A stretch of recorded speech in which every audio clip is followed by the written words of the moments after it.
na watwe atwa mu yi apamfo bodwa da body fa na his excellency Nana Dankwa Akufo-Addo osajefo to agba hodro a obekwa na ya na wo man Ghana ni nchuo ni nkunyan galamsey da besa ye nsu a ebesa ye nsase kwa ebretuo wosesa tumi no a ya ochihin kura no enye tumi atentenhuro na mom tubensam ni dwa ahantan ya kabi eni kokoti mrentu ansam nko anenso ochihin tumi ekura ni nkoso a enkura ni gam o man Ghana ni nchuo ni zigizaga baabia na ye nyina yate ye ho asese atna ye ne ye bo ho ban ya ebeyeye na bura ewo ahen adwes ohin owo ho kwa excellency Nana Dankwa Akufo-Addo de sansam wetudwa so sujwe ewo abamboa magane sakasa na peja wogana ajufu amwatia ena enyo achimai asujwe Addo Dankwa report we kotudwa na bra wo che ni odbetina mu ewo bra se bedwam kwa wahu atwade abi mu bo na bi repepes na bi etu America baton so he wan kura na we bu faso de hure na wachi man nyina kunya waso ohaw de wan hunu bi papa no haw ni bi so abu ahia no so abu ahia ohaw ni bi no cheba no so a na nananom ne nafo nyina titru ne asem no ye ka no Oderu aka kire achefo titru sebi onyame ato wonsem won bo homodin enya baabi achi se krasi ne pedia ena magana enya ne ntuma pa afria nipa utini nkan yento ansam ni abaso ensase ho ban no eye galamsey obi danchi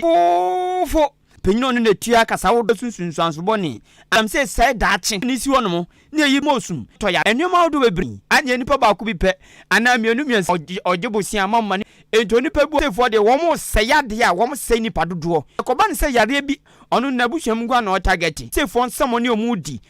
ni nkyiremu ni matrasia hu se obi a o ye galamsey o de no gina ha na o de bayifo gina ha meko baby a bayifo no but onza bayifo on the did say enipa bia on to me entra ya so but the galamsey ni no bayre de ko amano ne kra ye say mekrewood and to say wa ha nyina galamsey fo no kuye nkakra na yenim Ahenkan FM openyina jekum ne di ankasa de obenfu Kofi ajekum oye penyina otua kasa wodro ano ewe University of Ghana Legon nene ena moti ye afia ne adwen no crepa no benfo do no se wa na busuamu yeah ni okoye bi odi wanye bi o ode wo fra na busuamu fi anfa se dia bugu dem example yi bremu no omudi ndro bi okun da adwen won sam gala munya ye be commit wa Ahenkan FM abasa o ampozi se benfo biti na benfo etie do na benfo wo ho yo moye omoya benfo didi omoye benfo be anga benfo ebusi Facebook ni YouTube so ye chenku sika no ye bebo sikatuo pe nyaboa den sachira ye aba John Dramani Mahama eden semi edi pamenkoto ma o wie se ST bia wie asane na bosuom tenafie wonya adwuje wo kra enkwa wose NDC amakan wose woje to maye je koto maye no a na chese wo no yo mambo bia wala wadwe dankubem kare da Ghana fo nyina da bia embra wo enti wo dia menje kra ana je nanso to abade tia wo mo na kire wo msa wo dia wo pempuntuo onso wabra bode ya ma wo anhwe obi diem emabunu kwakura mfama mo wose yampi ye ne yebedie manasa money to you to buy your conscience truth. We should not follow this and the action you take, it is your money. The money that should have been they're going to bring and share to you. The money belongs. But when you go into the polling booth, you who free Ghana cities, you who free enkruma boa de dendi you who free was koto abaje wa wo kra nkwa nipa wo tini kan ayabole bambo ayde she kron Ramani Mahama sum papa no 98915 text message and a WhatsApp man for some monji omi abesra no say wansu ujejereje osaber ma yabu adate kire say Dr. Bata kire say obi be nana kasa wa abra Dr. Bo edin ho danse to say mame bia mrumnu hu dia danse san na amanyoni bia ya de papa bi afo no si da bi se nipa na yade ne moten mo pen se NPP amanyeko iba abemu afimpinu ni dunson edi besi afimpinu ni edunu nan ya wo mo di ba wieye obetumi aka se brekum ene ne date echom se uko brekum ni mpotema enso ni ngomuafo ni mpotema anya hwe ekwan de o anya hwe sade brekum fo anya bia wo mu di adanse murumuru wo mo ho no uko esampotema dia wo de o anya bi brekum mahene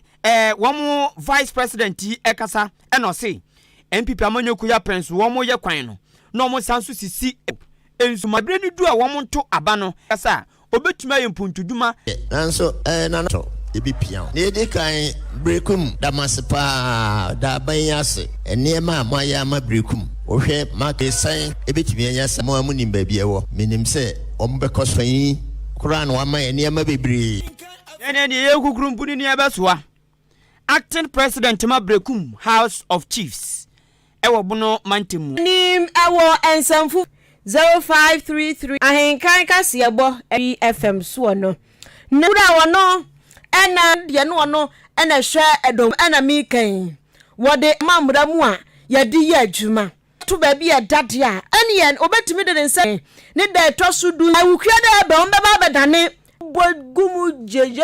eyezu amu se yesa eyezu eyeza eyezu eyeza chese nkofo wo nyina boa dem no mo bontoa ewo soro ho no 97 de aka ne se so ko bio minya ni wo mu ni agro bio mintimi mfa mu nya nua